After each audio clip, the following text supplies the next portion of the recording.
लाए हो, बड़े नादान हो, मेरी जान जो गुलाब लाए हो, कि हमसे ही बाहरों का यहाँ मौसम संवरता है, मेरे महबूब मेरे।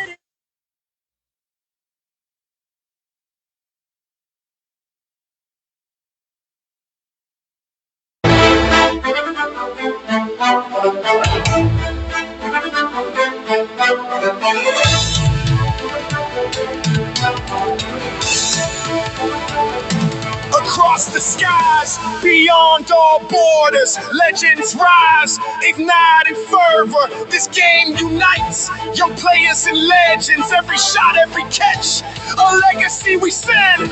Cricket spirit, let the whole world know.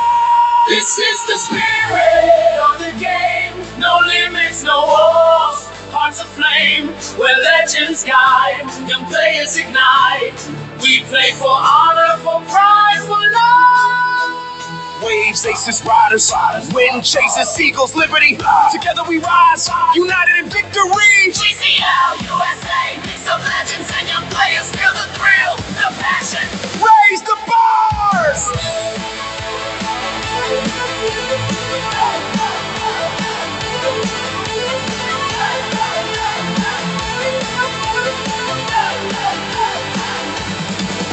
Every cheer, every fight, courage echoes day and night. Legends mentor, young players soar. Together we shine forevermore. Boundaries tell stories, wickets mark glory. From Miami to New York, Houston to Vegas, GCL, US, our passion never ceases.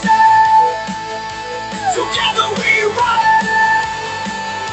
You gave me to remember. GCL, USA. This is the spirit of the game. No limits, no walls. Hearts aflame, where legends guide, young players ignite. We play for honor, for pride, for love. GCL, USA, make some legends and young players feel the thrill, the passion. Raise the bars. For cricket, for unity, for a brighter day. GCL USA, the game, the spirit, the way.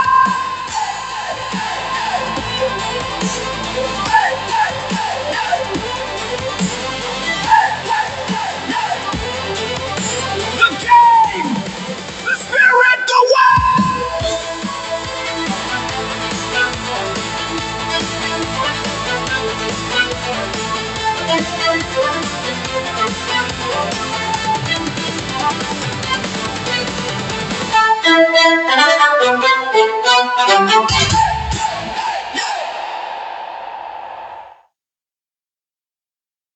Welcome, my lovely listeners, to your own show, Cricket with Mahesh Iyer, on this wonderful Sunday morning here in the Houston area. Yes, that was the anthem of the upcoming, the impending Global Cricket League, games of which are going to be held here very, very close to Houston, Texas, within the suburb of Pearland, Texas. So more about that, more about GCL in just a few minutes. But I hope you all are doing great this Sunday morning as we are slowly transitioning over into the fall season. Slightly cooler temperatures, slightly more bearable afternoons, wonderful times, both in terms of weather and cricket going on as well as coming up for us. For those of you who've tuned into me on this Sunday morning in Houston, or evening, depending on which part of the world you are in, very, very good morning, very, very maybe good afternoon to you. If you're in some other parts of the world, and of course, good evening. If you're in the Far East, thank you so much for tuning in to me this Sunday morning, the 19th of October. And of course, you are able to listen to me on the 103.3 FM dial here in the Greater Houston area, houstonfm.com, or the 103.3 Houston FM app. And for those of you who are on Facebook, you can see me live and hear me, of course, on Facebook as well. For my Facebook listeners, here's a wave and a thumbs up. Again, I hope you all are doing well today. And thank you so much for tuning in to me this Sunday morning, afternoon, or evening, your time. Lots of cricketing action going on. So we'll do our weekly roundup as we always do as to what's happening in the world of cricket and what's coming up in the world of cricket. What's happening? Of course, the big ticket item, the Women's World Cup, now reaching the business end, ladies and gentlemen. I think today is about the 20th or so game among 28 league games that we're going to have in the tournament that has 8 teams battling it out. And as things stand, Team Australia and Team South Africa have qualified for the semi-finals. So, heartiest congratulations to Team Australia and Team South Africa for already qualifying for the semi-finals. How exciting that is. Now, there are 3 other teams that I think are likeliest to join them in that race, and that would be India and England, who are battling out as we speak. Maybe there is a chance for New Zealand as well. So I think there are these 3 teams who probably could be the top contenders for the remaining 2 spots. Who will grab them? I think by the time next Sunday comes around, we will have the semi-final slots settled. But before we go to today's game, India versus England going on at Indore. And again, that's reaching the business end of the game. The last I checked, I think India needed about 60 odd runs to win. They had 7 wickets in about 11 to 10 overs to get them. So slightly favorites. I'll get you the latest score in just a minute. But before we go there, look back on some of the games that I think were a bit of a travesty. I think the one that stands out the most was a game between Pakistan and England. And Pakistan had England on the ropes multiple times during the game when they were bowling. And then also while batting, they were chasing a mere 113 or so of 31 overs. And I think they were probably close to half the way when rain intervened the umpteenth time to rob what seemed like a definitive win for Pakistan. That would have been the first one over England in ODIs, but alas, not to be. Similarly, Sri Lanka as well as New Zealand had a washout of Sri Lanka, had scored 250 odd, 255 or so. And while one could argue that New Zealand could have chased it down, I think on the Colombo wicket, it was not as easy and as chase as some of the wickets in India. And so that was a 50-50 chase, and Sri Lankan fans would have felt that they missed out on a point. New Zealand fans might have felt they missed out on a point. And of course, New Zealand, I think, was a little more unlucky as well. They had Pakistan on the ropes at 92 for 5 in the midst of so many rain interruptions, and the game was truncated a fair bit. Eventually, it had to be called off, and so New Zealand might feel that they were robbed there as well of a point, and maybe rightly so. So I think Team New Zealand has been fairly unlucky, probably the unluckiest team that I have seen in this tournament so far, and hence they are not in as strong a position as they could have been potentially, or maybe they could not. We don't know. We don't know what would have happened. I don't have a crystal ball for sure to see what would have happened in the absence of those rain washouts. But from a surface, from a distance, it seems New Zealand surely at least was unlucky to the point that they were not able to play 2 games. 2 games getting washed out is definitely not good. If you're only playing 7 games in the league stage, 2 out of 7, that's a big percentage to lose out on. So I think commiserations there to Team New Zealand makes it a little harder for them to get into the semifinals. But yeah, it's still an open field, I think, for the last 2 spots.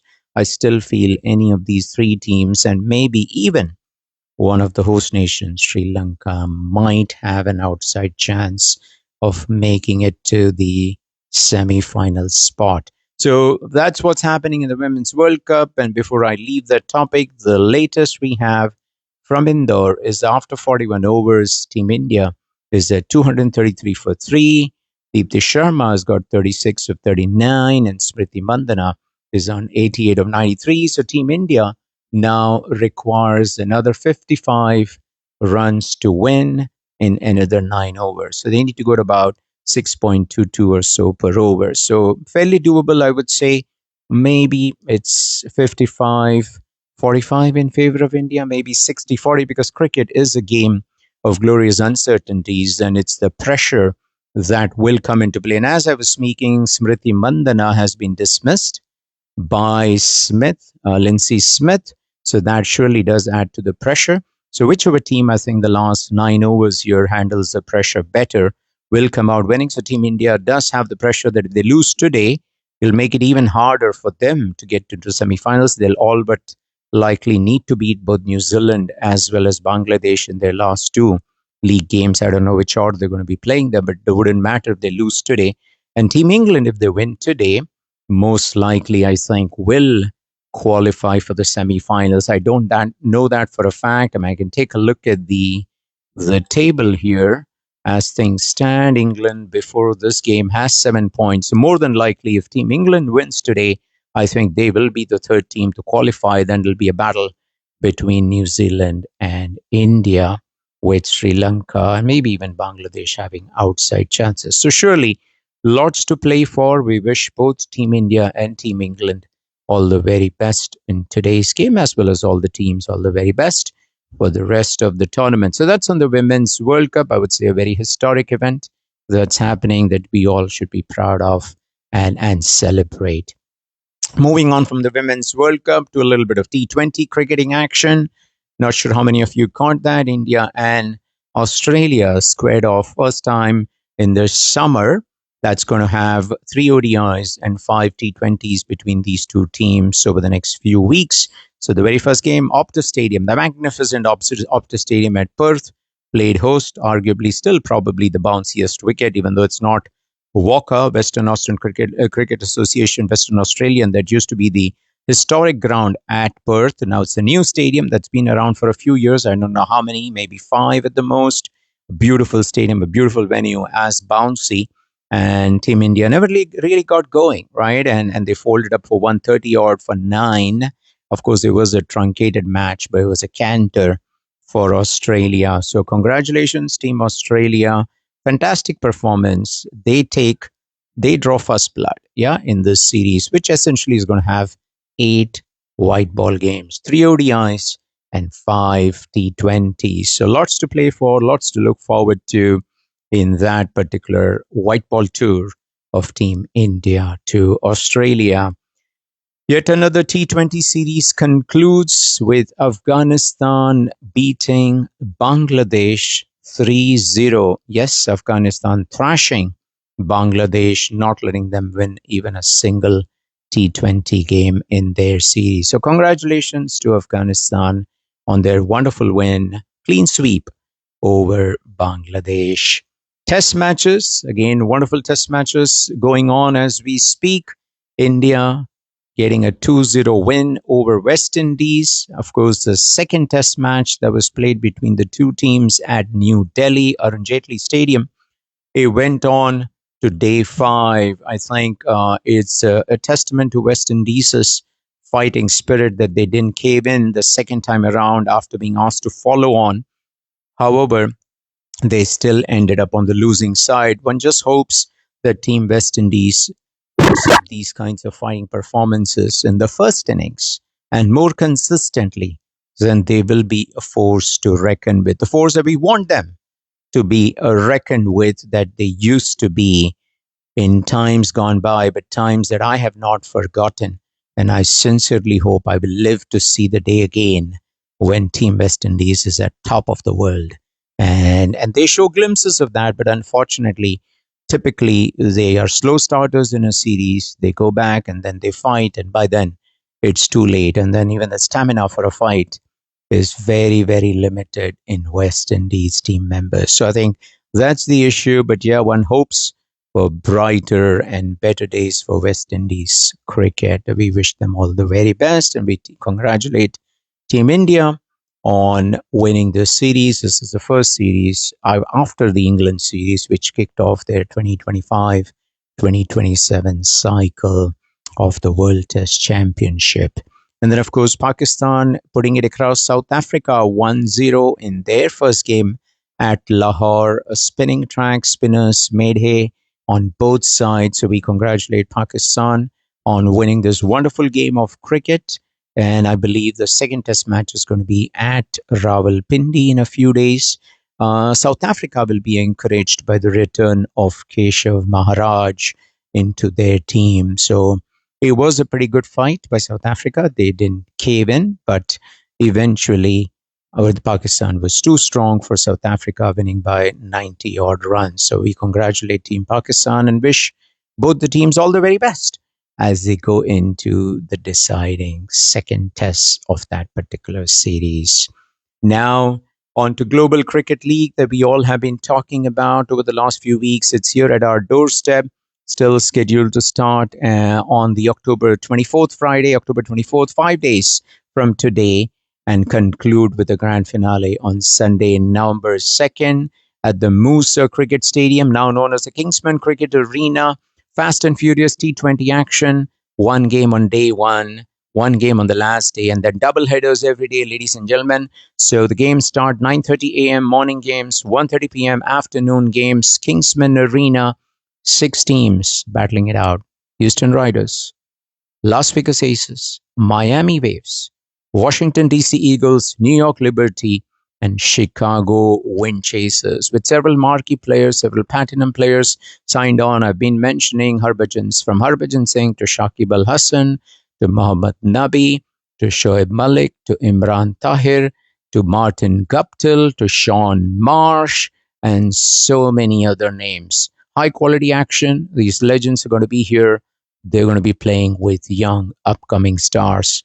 A unique concept that marries the proven greats of cricket with the newbies set to become greats down the road. And this is going to be an excellent forum for everybody to participate in some form of fashion and come back enjoying themselves, growing and learning and benefiting the field of USA cricket. Once again, October 24th through November 2nd, mark your calendars, lock those dates. You can watch all the games. It should be all live in the United States on Willow TV. And of course, if you live in the greater Houston area or anywhere in the United States, fly into Houston, a short drive into Pearland from George Bush Airport, and you'll be there at the venue. No gate fees, free entry. Plan to have a picnic with your family. Enjoy yourself. Make sure you are out there enjoying yourself with your family and entertaining yourself with some high quality cricketing action. That is the Global Cricket League coming up for you, ladies and gentlemen, here in the greater Houston area in Pearland, Texas. Yeah. So that's where we are on the Global Cricket League and the weekly roundup of cricket. Now, as I do all the time, I'm going to be continuing with my regular cricket show. And for those of you who've been listening to me live or my recordings, you know, in the last 3 shows, I have kind of been trying to put together a world cricket team, a world team that I think would be the very best team that no team would be able to beat in the field of Test cricket. And in the last 3 shows, I have discussed my top 6 positions. So let's recap those. Sunil Manohar Gavaskar, the Little Master, the original Little Master. Sunny, as he's fondly addressed, Sunny Bhai, Sunny G, Sunny Sir. I think the greatest opening batsman in the field of Test cricket ever, with no disrespect to anybody, with all due respect to all the greats of the game. I think the very greatest stands taller than everybody by just his feet. Sunil Manohar Gavaskar was our opening batsman. With him, number 2, Gordon Greenidge. Brilliant when he was all well, devastating when he was injured. He could be injured, he may have a runner, but the runner was not needed because Gordon Greenidge was creaming those boundaries and clearing those grounds for sixes at will with ease. That was Gordon Greenidge for you at number 2. Number 3, the most undisputed choice. Nobody could match up to him on that particular slot across eras. The most destructive, the most fearless batsman the world of cricket has ever seen or will likely ever see in the history of the game. Sir Isaac Vivian Alexander Richards, also known as Viv.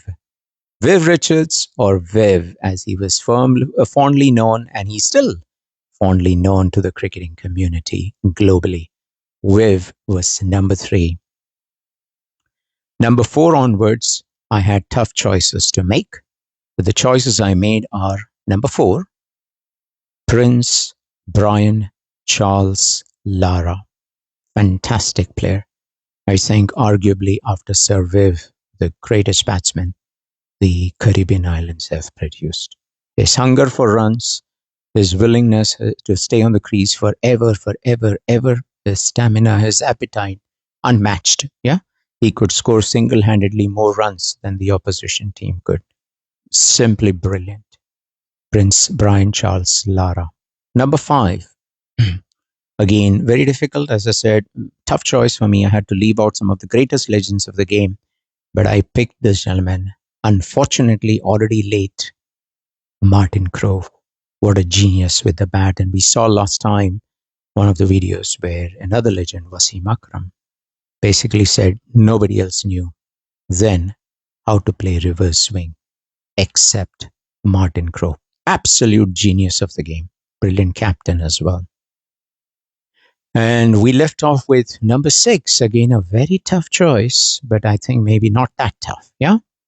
Sir A.B.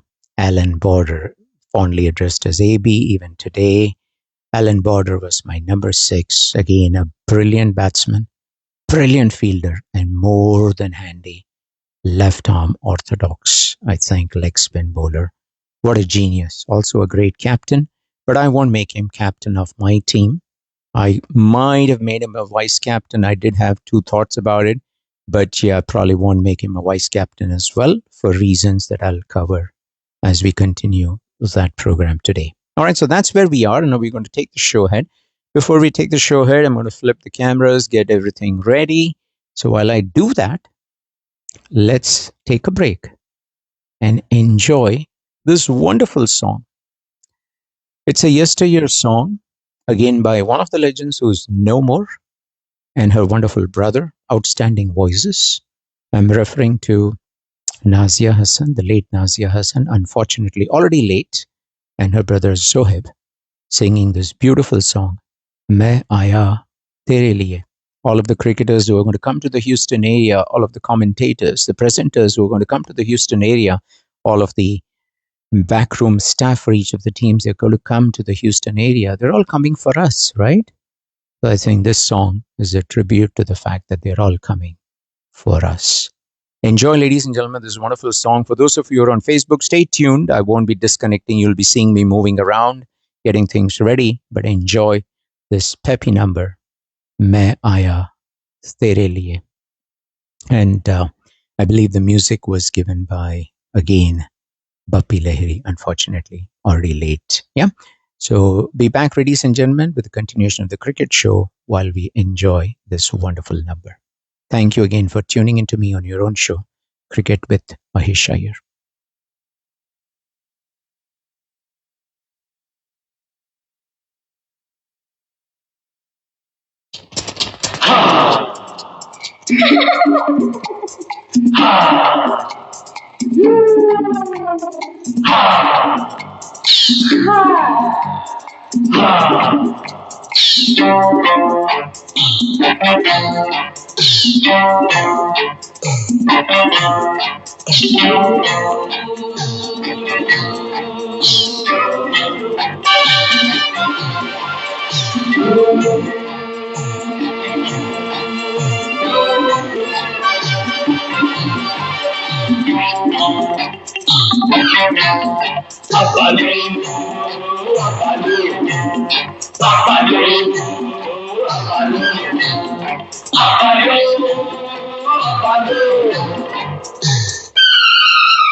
Oh mama, oh mama, oh mama, oh mama, oh mama, oh mama, oh mama, oh mama.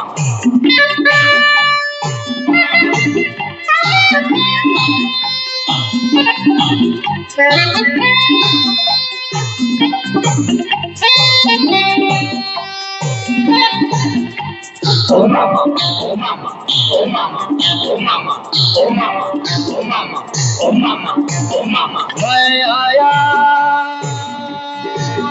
तेरे लिए, मैं आया तेरे लिए।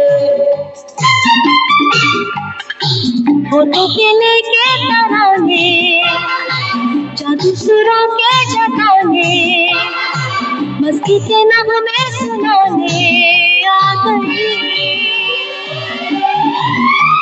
Oh mama, oh mama, oh mama, oh mama. मैं आया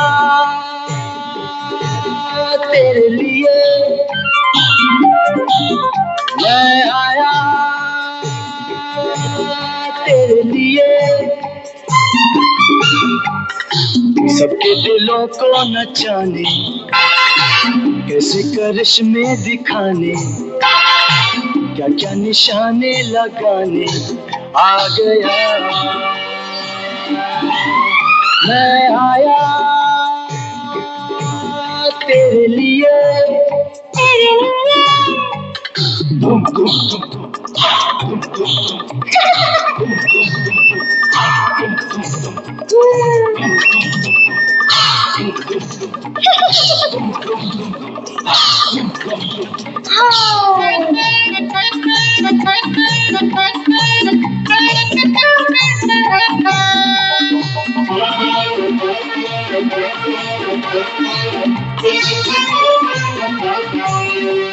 Oh mama, oh mama, oh mama, oh mama, oh mama, oh mama, oh mama, oh mama.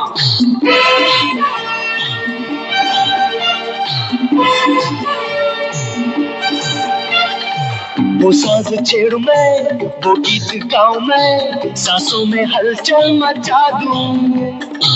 गीतों पे तेरे नाचूं मैं ऐसे, लोगों को पागल बना दूं।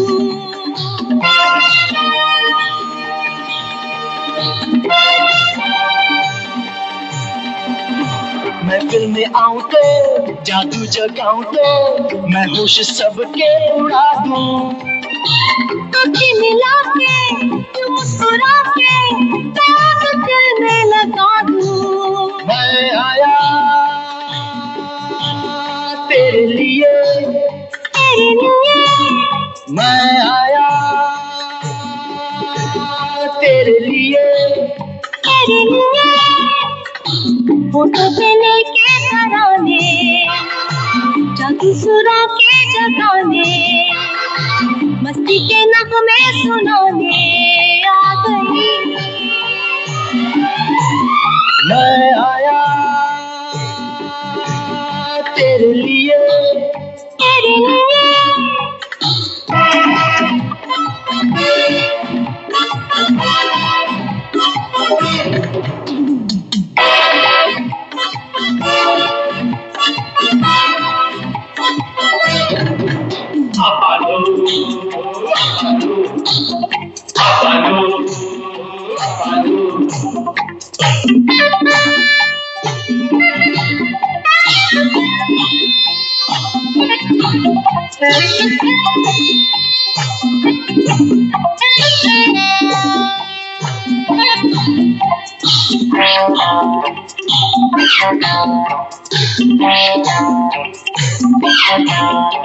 oh mama, oh mama, oh mama, oh mama, oh mama, oh mama, oh mama, oh mama.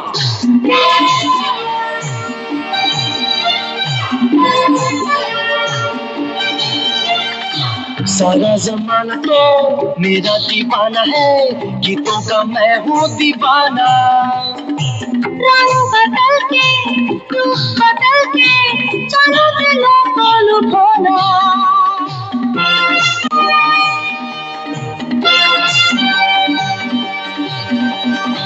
क्या जिंदगानी है, दुनिया सुहानी है, नशे में डूबी जवानी। रंगों में मेरे मस्ती की मौजें, दिल की तमन्ना दीवानी। मैं आया तेरे लिए, तेरे लिए मैं आया तेरे लिए। तेरे लिए फोटो से लेके घराने, जादू सुरों के जगाने, मस्ती के नगमे सुनाने आ गई। सबके दिलों को नचाने, कैसे करिश्मे दिखाने, क्या क्या निशाने लगाने आ गया। मैं आया तेरे लिए, मैं आया तेरे लिए।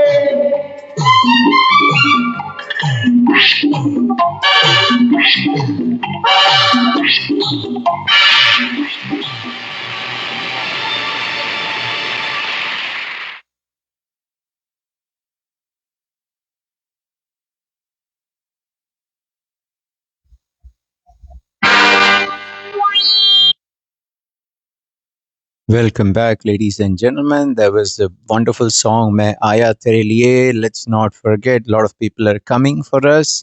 बहुत लोग आ रहे हैं हमारे लिए.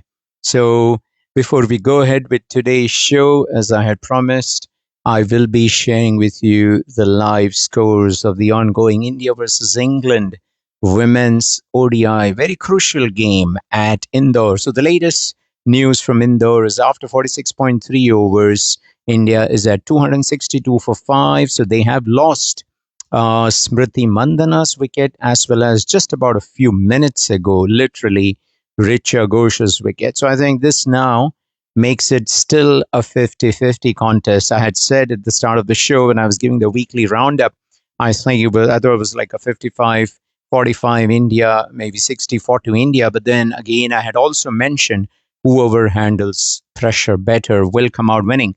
I would say Team India would probably think they have slipped from a position of strength, whereas Team England would probably think they could go in for the kill and make this their game. So, as promised, those updates would keep coming, but we need to move the show ahead. So, now let's go on to my number 7 team member. Number 7 team member that I have on my roster is one of the 3 wicket keepers that I had chronicled a few weeks ago on this particular show. The 3 wicket keepers I had chronicled were Jeffrey Dujon from West Indies, Mahendra Singh Dhoni from India, and Adam Gilchrist from Australia. I picked one of these 3, Mr. MS Dhoni, for different reasons beyond just his batting or wicket keeping, which I think all 3 legends that I mentioned just now, and as I said, I had chronicled a few weeks ago, can do equally well. But I think where MS Dhoni scores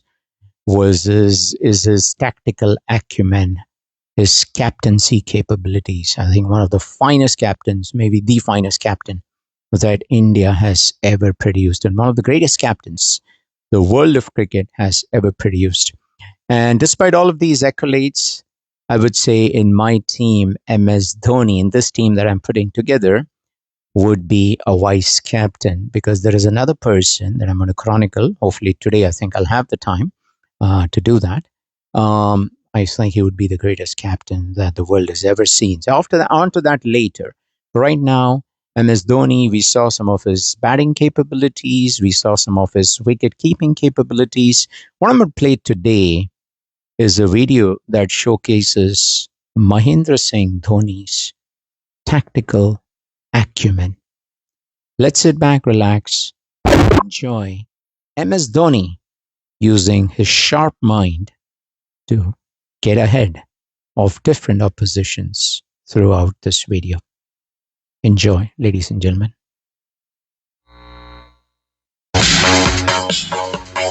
It's Joginder Sharma to bowl the final over. 13 needed. Wide. He'll feel the pressure. Big decision for Dhoni.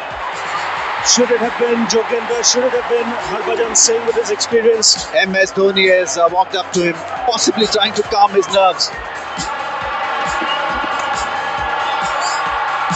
In the air, Srishant takes it.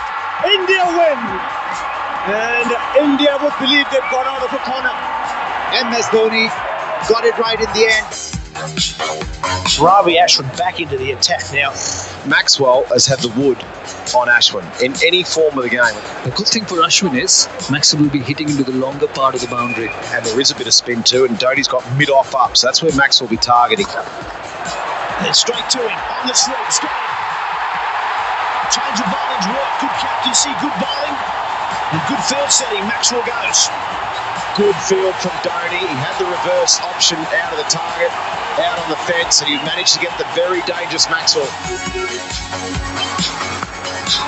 And he goes again. Both batsmen starting with sixes. Another batsman coming out of his crease, so he is thinking of coming up to the stumps. I think this is a good move. Both these batsmen like that momentum. They like to charge. Oh, no, that's close. A little bit too high, maybe. No! Given. Luke Wright can't believe it. It was a really good appeal. Last delivery. Bangladesh need 2. Mid-off is up. Cover is up. And he's taken one glove off. Here we go. Last ball. Through the outside. He's running through. Could he run out? Is he run out? Or is he in? We'll go upstairs. Some good work from Dhoni. He thinks he's got him. He's got him. That's it. India win. And MS Dhoni on the attack again, looking for more wickets. He's got a slip in place and a leg slip. He loves his leg slips. Catch it! Given Billy Bowden's cricket finger comes up again, giving Ashwin an early wicket. MS Dhoni's the master. He's done it again. Brings Ashwin into the attack. Picks up a wicket straight away. Karate on his way for 4. Virat Kohli has not put a foot wrong while he's been batting for India in this ICC World 2020. The whole of India will hope that he doesn't put a hand wrong, because he's going to have the ball in his hand. Virat Kohli, straight up in the air. Is it going to be a catch? Yes, it is a catch. There is nothing that Virat Kohli can't do. He's got the Midas touch. It's ridiculous. If he's not batting, he's now taking wickets. Can you believe it? You just asked me, what do you do here? What can they do, India? MS Dhoni's gone for the in-form man and threw the ball to Virat Kohli in first ball. Can you believe it? That's in the air, taken. Very good catch by Suresh Raina. 2 minds they hadn't whether to go over Suresh Raina inside out or hit it along the ground. In the end, Upish just about carrying. You see the wicket again. Good captaincy from Mahendra Singh Dhoni as well. Feels right for having wanted him to play over mid-wicket through the mid-wicket region. MS Dhoni mixing things up here. Harbhajan Singh bowled a maiden over, the last one, but Yusuf Pathan replacing him. Yes, this is danger for the West Indies. Harry Cullen takes a catch. Big wicket for India. What a change by Dhoni. 22 to Gale, 42 for 2. In the air, gone, brilliant. Dilshan with the knack of getting wickets. He gets one here, a crucial one. Bit of a surprise here. Mahendra Singh Dhoni coming in ahead of Yuvraj Singh. Coming in at number 5, and they need a captain's knock. Smashed away into the offside. There's another. Great shot. Dhoni finishes off in style. A magnificent strike into the crowd. India lift the World Cup. After 28 years, the parties start in the dressing room. And it's an Indian captain who's been absolutely magnificent.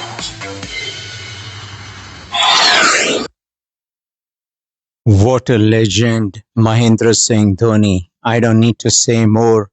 We all saw in that clip that was MS Dhoni at his tactical best. As a captain, he is the wicketkeeper batsman that I have. He is also the vice captain of my dream World 11. And we all know MS Dhoni is that unique captain, I believe not just from India, but in the field of world cricket, to have won multiple different types of ICC trophies. He captained India to the ICC Champions Trophy in 2013.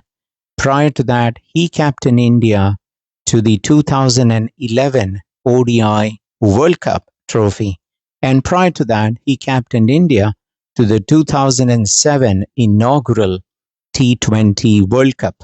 I'll have to Google or ask Copilot to see if there's any other captain who's had that kind of a success. Nobody else comes to mind. Yeah, Australia may have won multiple championships, but was it the same captain guiding them all the time? So MS Dhoni, a genius, par excellence, above excellence in many, many facets of the game.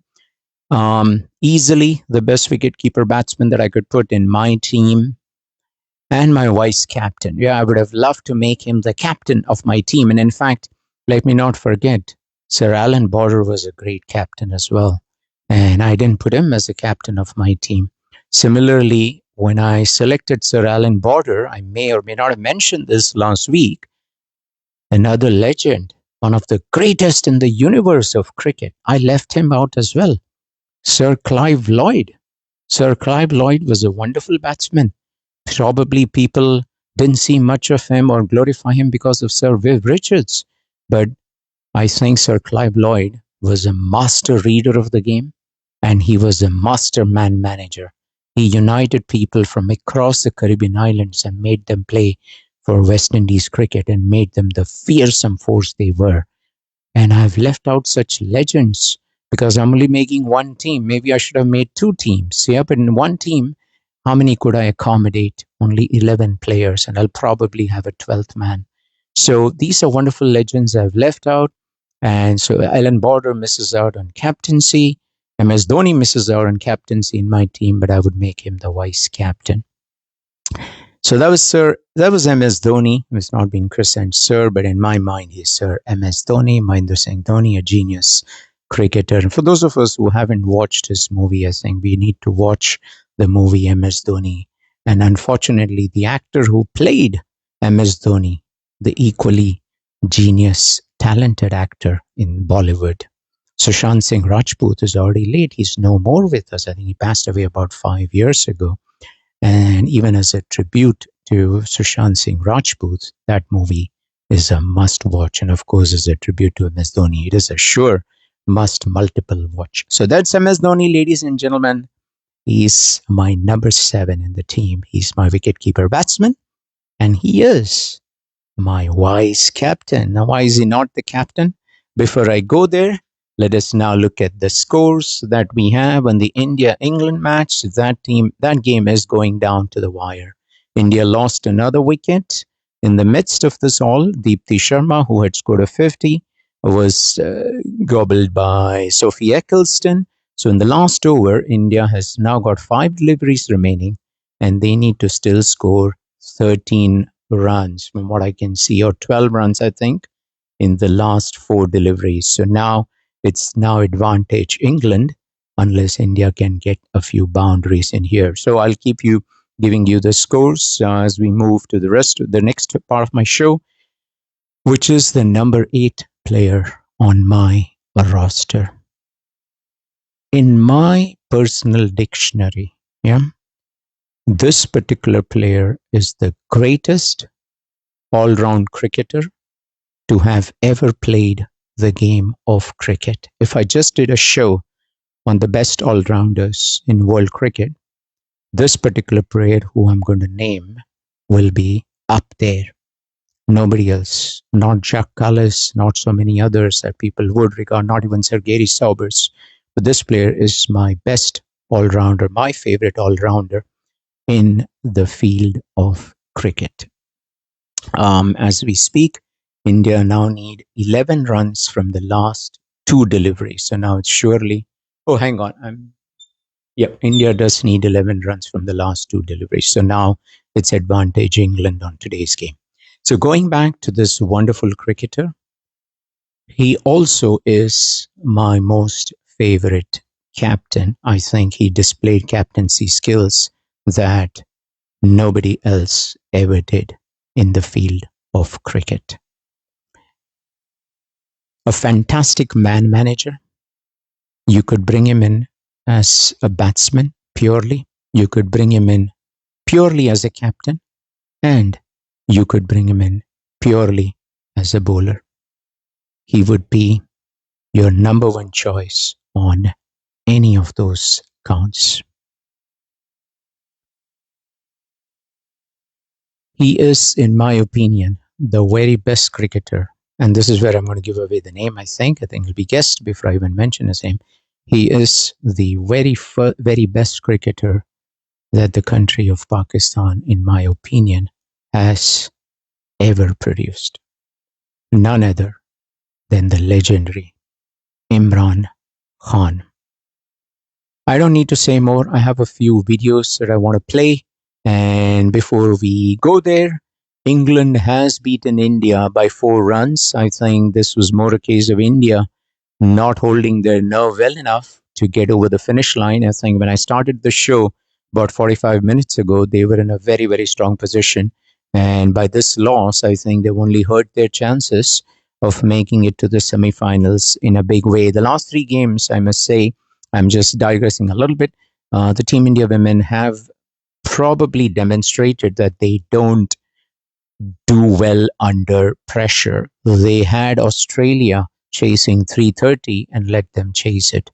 They had South Africa chasing 250 odd and had them down, I think needing maybe 8 to 10 runs and over and let them, and they had probably taken 5, 6 wickets and still went on to lose the game, courtesy Nadine de Klerk's brilliance. And today they were well on the way, I think, not just in the halfway stage, but even I think in the 40 plus over mark, they should have made this a win. But by not winning today, I think one thing that's clear is Team India women need to perform better under pressure. Under pressure, that's when the best teams come out and perform and punch above their adversaries. And that's what Team England has done. They've held their nerve brilliantly.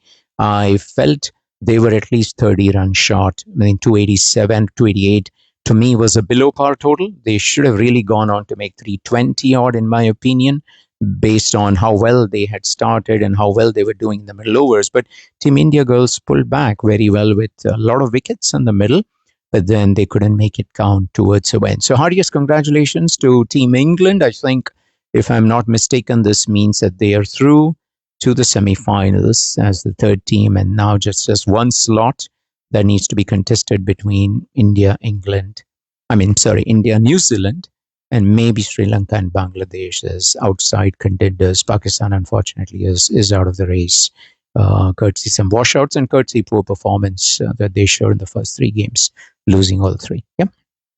So that's on the game. Let's go back to Mr. Imran Khan, the greatest legend, the greatest cricketer, the greatest captain, in my opinion, to have not just played the game, but to have administered the game. And then before I get to a few videos, a lot of people saying there were so many other good all-rounders in that era, right? And they're not wrong. You can look at Ian Botham, Kapil Dev, Richard Hadley, and then later on, of course, Jacques Callis. And a lot of those may have much better statistics than Imran did, whether he was in batting or in bowling. However, I have not judged Imran as the best all-rounder basis just his batting, bowling, or fielding capabilities, but his all-round capabilities. Imran invented the pinch hitter. For those of you who may not be aware, the pinch hitter in one-day international cricket. India heads up Pakistan a very steep chase in Sharjah many years ago. I don't recall the exact year. And at one down, Imran asked Wasim Akram to go in and bat. Wasim those days used to bat at 7, 8, maybe somewhere in there. And his idea was use the field restrictions to your advantage. Just hit the ball as hard as you can. Make as many runs as you can. If you get out, it doesn't matter. Wasim displayed his batting skills, his power hitting skills, and made the target reachable, and Pakistan humbled India. And that was captaincy. There were days early on when I was in my teens when umpiring all over the world was seemingly biased. Those were not the days of neutral umpires, and especially people used to think Pakistani umpires are the most biased of them all. And so for a series, I don't recall against which team, Imran basically said that he wants neutral umpires, and in a master stroke, he said he wants neutral umpires from India. Yeah, so that way nobody could complain that an Indian umpire officiating in a game with Pakistan would be biased towards Pakistan. I think that's, we all know, due to the political situation that I'm not going to be going into, but that showed the acumen there that Imran had, even from an administration perspective. He literally picked people off the streets of Pakistan and brought them into the national team. That's what I've heard. He watched Waqar Yunus bowling on TV, and he said he wants him straight into the national team. Yeah. And we all know the legend that Waqar Bhai became, and we are all looking forward to his coming back to Houston to be one of our commentators as well. And he's, of course, also, I believe, one of the icons of the Global Cricket League. So Imran is credited by a lot of people. Shoaib Akhtar, in an interview with Harsha Bogle, said if Imran was his captain, he would have ended up with 350 plus test wickets. Yeah. Because of his unselfish nature, and I'm paraphrasing, that he wanted others to grow. Wasim Akram cannot help but appreciate Imran's capabilities time and again. So there are many things that one could talk about, and many reasons. And of course, the most important thing from a captaincy perspective, why did I choose Imran over Alan Border or Mahendra Singh Dhoni? There were autobiographies from many, at least one cricketer I don't recall, who had written something to the effect that those days, 1980s or so, there was so much disparity among the team members within Pakistan that you could have half of the team playing for yourself. But that all changed when Imran became the captain. He made everybody forget their petty squabbles and made them all play for the nation as one. And it was testament to Imran's captaincy when he wasn't able to bowl in 1992 during the World Cup due to injury, that just because of his captaincy and batting, he guided the team. And of course, there was young Inzamam ul Haq, and there was a seasoned campaigner in Javed Miadad who also helped the 1992 victory come about. So lots of reasons why I put Imran as my captain, and why I put him as the greatest all-rounder, and why I unfortunately have no place for the other legends, Kapil Dev, Richard Hadley, Ian Botham, Jacques Callis, and so many more. So I've talked a lot about Imran. Let's watch some of his wonderful videos. I'll try and do justice. We've got about 9 minutes on the show. I intend to use every minute of that. Right? Sit back, relax, and enjoy. Thank you again for tuning into me, your show, Cricket with Mahesh Iyer.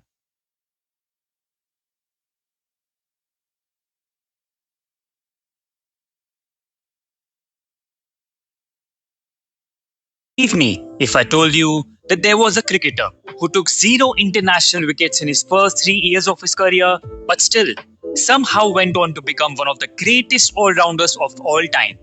He's none other than Imran Khan. The man resonates with the term legend and is without a doubt an icon of the game in Pakistan. Whether with the bat or the ball, he had an uncanny ability to influence the outcome of a game single-handedly.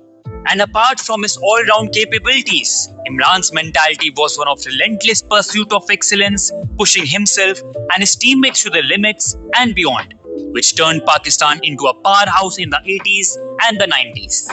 So today, let's dive into the career of one of the greatest all-rounders of the game who changed the fortune of Pakistan cricket. Imran Khan was born in Lahore, Pakistan, in a family where cricket marked the start and end of every discussion. 8 of his first cousins from his mother's side played first-class cricket. 2 of them, Javed Burki and Majid Khan, captained Pakistan. During his initial days, Imran considered himself to be a batsman who could bowl a bit. But when he was called to the trials for the Pakistan team for the series against England, he batted pathetically. However, to his utter surprise, he was chosen for his sharp bowling. In 1971, Imran made a disastrous debut for Pakistan, and it seemed his career could be over before it even began. His first wicket for Pakistan came in 1974, 3 years after making his debut. So by no means we can say that his early years in cricket were outstanding. But still, from here, Imran managed to become one of the greats of the game. And the reason behind this is his hard work and never give up attitude. He always believed that he was special. He himself said, "I believed in myself. I never imagined myself as just an ordinary player." After a 5-year struggle to get his bearings in international cricket, he came into his own with a 12-wicket haul at Sydney, which helped Pakistan draw the series with Australia in 1976-77. And as a matter of fact, This was Pakistan's first Test victory against Australia in Australia. His first century came against Malcolm Marshall, Colin Croft and Joel Garner in Lahore 1980. And from then, he never looked back with the bat or the ball. Imran Khan was a great cricketer. I mean in every facet of the game. As a bowler, Khan initially bowled with a relatively chest-on action at medium pace. However, he worked hard to strengthen his body and to remodel his action to a more classical type to enable fast bowling. And actually, he was advised not to change his action, but Imran Khan had set his mind to improve his bowling, and so he did. He became one of the fastest bowler of his time and finished third in a fast bowling contest at Perth in 1978, only behind Jeff Thompson and Michael Holding. His approach to the crease was thrilling to watch as he sprinted forward, bending at the waist and then launching himself at the bowling crease. The result of his efforts was some incredibly fast deliveries, some tipping in towards the batsman and others swinging away, making them almost impossible to play. His seam position was immaculate, extracting wicked movement of the pitch that confused even the greatest batsman of that time. Imran Khan was one of the pioneers of the reverse swing bowling technique, which was lesser known in those days. He imparted this trick to the bowling duo of Wasim Akram and Waqar Younis, who mastered and made this art popular in later years. He was one of the fiercest competitors, and no matter how well you are batting, he would always have a ball that could come and destroy you. Even the great Viv Richards was in awe with the brilliance of Imran Khan. But it wasn't just his bowling that left an indelible mark on the game. His batting was equally mesmerizing, with a stance as solid as the mountains, and a technique honed through the years of dedication.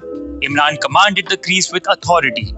His strokes were a symphony of timing and power, effortlessly finding gaps in the field and sending the ball racing to the boundary ropes. He was the greatest all-rounder since Gary Sobers, said Martin Crowe. It was more to him than just talent. He was a workhorse. He used to bat, bowl and field continuously during training. When his team bowlers got tired, he would ask the local bowlers to bowl, and he would make sure they are bowling from 15 or 16 yards in order to practice for the extreme pace that he would face in international matches. Imran Khan conducted symphonies of brilliance with every stroke of his bat and every delivery of his ball. But perhaps his most enduring legacy lies in his role as a leader, a captain who inspired his troops to conquer the unconquerable. He had this unique quality, a quality that every leader must have, to make people believe in what he's saying. His ability to remain composed under pressure, to make bold decisions in the face of adversity, and to lead by example both on and off the field set him apart as one of cricket's greatest captains. Bold steps like dropping Majid Khan, who was also his cousin, sent a message to the team that he was there to make a difference. In 1987, Khan led Pakistan in its first ever Test series win in India, and this was followed by Pakistan's first series victory in England during the same year. Imran retired after the 1987 World Cup, yet the nation considered him irreplaceable, and many don't know that President Zia-ul-Haq even asked him to come out of retirement. He accepted to return and played for another 5 years, and finally ended his career by lifting the trophy that each and every cricketer desires, the World Cup. However, no one had given Pakistan a chance when they lost the 3 group stage matches. But this man who was leading them refused to give up. He always strived for greatness. In his own words, the bigger the dream, the bigger the man. And his dream was so big that even at the age of 39, Imran Khan was out on the field fighting for his nation, battling through injuries to win that famous trophy. In the final, Imran scored a crucial 72 that involved a 139-run stand for the 3rd wicket with Javed Miandad. And with the wicket in his last ball of his career, he completed a dream that he had since he started his cricketing journey. England were defeated by 22 runs and Pakistan finally lifted the World Cup. Now, let's have a look at his stats. He played 88 tests and took 362 wickets. In addition to that, the man scored 3,807 runs at an average of 37.69 with 600s of which 136 was a personal best. In ODIs, he did pretty well. In 175 games, he took 187 wickets and scored 3,709 runs. incredible as it may sound. His final 51 tests since the 1982 England tour yielded 2,477 runs at an average of 51.60 and 204 wickets at 19.90. Seldom has any cricketer matured this gracefully and profitably with age. Because of him, cricket in Pakistan and the subcontinent gathered a following like never before. Because of him, a nation of talented but rudderless cricketers suddenly became a major force to reckon with, holding their own against the mighty West Indians and finally winning the World Cup in 1992. As we celebrate the brilliance of Imran Khan, it's impossible not to draw parallels with another cricketing icon, the Sultan of Swing, Wasim Akram. Click on the video being displayed on your screen to delve into the remarkable career of Wasim Akram, exploring how he carved. Welcome back, ladies and gentlemen. That was the great Imran Khan chronicled in a wonderful video, I would say, that we all saw. There's a lot more that I could have shared if time was available. Unfortunately, I am out of time, but I hope you all have enjoyed my show. For those of you who were able to tune in, once again, thank you so much for tuning in to me. As I say goodbye, I will play my parting song and I'll repeat my request to you all to keep me in your prayers, your thoughts, your blessings. Keep the GCL in your mind. Coming up soon, 5 days out to go. And stay tuned to Cricket with Mahesh Iyer on 103.3 Houston FM, a presentation of the Global Cricket League USA chapter. So long, ladies and gentlemen. I'm playing this parting song, which says, Dil le gayi. Isn't that true of all of us? The sport of cricket takes our heart away, right? So Dil le gayi. Ladies and gentlemen, and if all goes well, I will be at GCL over the next 2 Sundays. I may not be able to come, but if things change, if I'm able to tune in the midst of all of that, I will surely come in. But otherwise, if all goes well and everything is fine, then I should be back here on Sunday, the 9th of November. Until then, so long. Bye for now. Take care and stay blessed.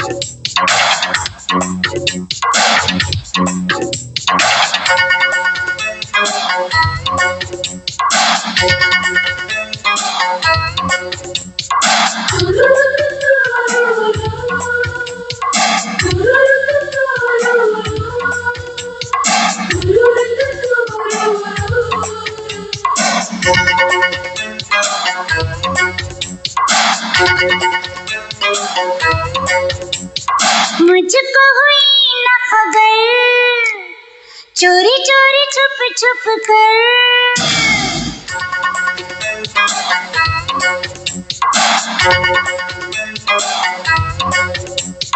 मुझको हुई न खबर चोरी चोरी छुप छुप कर कब प्यार की पहली नजर है ले गई दिल ले गई ले गई दिल ले गई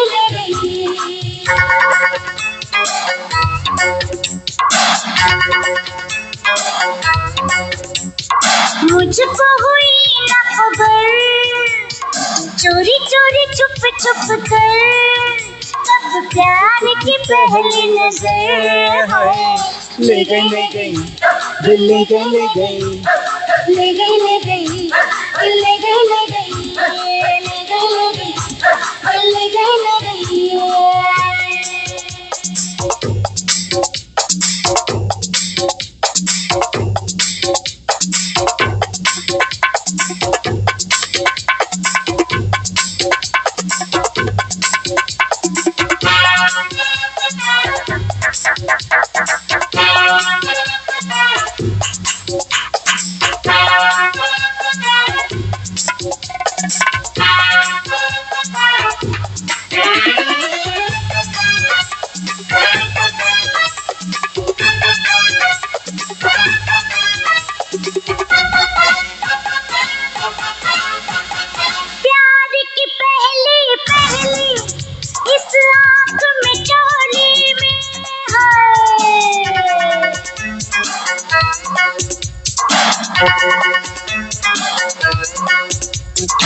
उस आँख में चोली में बिन सोचे जा बैठी मैं नैनों की डोली में।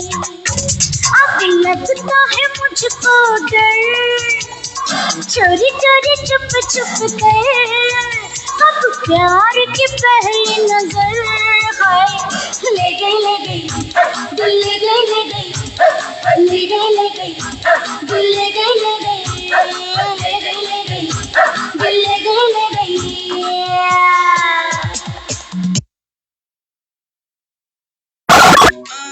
पिया पिया नॉर्वे आंगलियों ने कही दे घर सुधी रस्तो तू ले जा आ, आ, आ।